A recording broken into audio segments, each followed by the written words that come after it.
اعتبارا من 1/7/2025 في تغيير كتير مهم رح يصير بفرنسا وكتير صار جدل حوله. رح يلمس يعني نسبة كبيرة من الناس.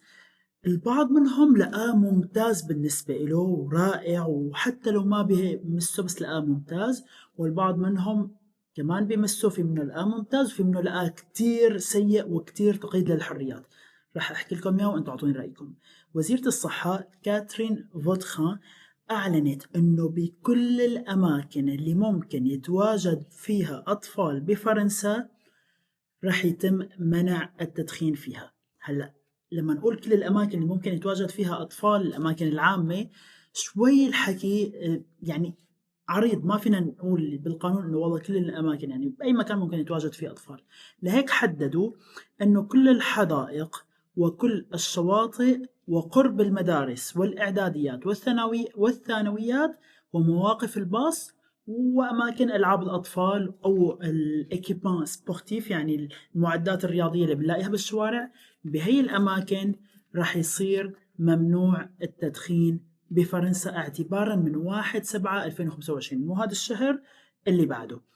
طيب ليش عملوا هيك؟ بيقولوا إنه في 200 شخص عم يموتوا من الدخان بشكل يومي، إذا بنحسبها على السنة فبيطلع 75 ألف شخص، وبالتالي هدول الأشخاص ممكن يكونوا مالهم مدخنين لكن عم يموتوا بسبب تدخين غيرهم اللي هو بنقول له التدخين السلبي. طيب اللي بخالف هالشي شو بصير فيه؟ عم يقولوا إنه في مخالفة من الدرجة الرابعة وقيمتها 135 يورو راح يدفعها اللي بخالف هالقرار. طيب في سؤال يعني ممكن الواحد يسأله، أو ممكن يعني إنه المدخن نفسه يسأل نفسه أو عائلته، يعني إنه تقول والله لا هذا الشيء بيفيد أو ما بيفيد المدخنين. هي الرأي يعني لفتني بشكل كبير لهيك عم بحكي، لأنه حسب أخصائي إدمان بيقولوا إنه ب2007 لما لما منعوا التدخين بالأماكن المغلقة كلها بفرنسا، بيقول هذا أخصائي الإدمان إنه من 2007 لما صار هالمنع وصارت الناس تلاقي إنه قيود على التدخين، فصار عدد أكبر من المدخنين يترك الدخان.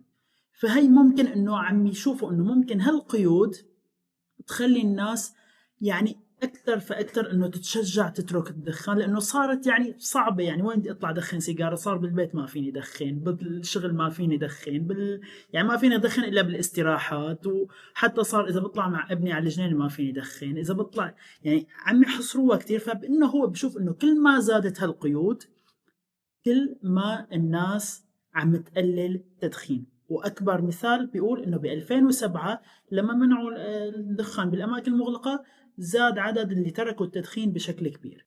كمان في عنا شغلة ما بدنا ننساها كمان هلأ، يعني من أيام طلع إحصاء بيقول إنه نقص عدد اللي اشتروا، نقص يعني مبيع الدخان بفرنسا بنسبة 10%.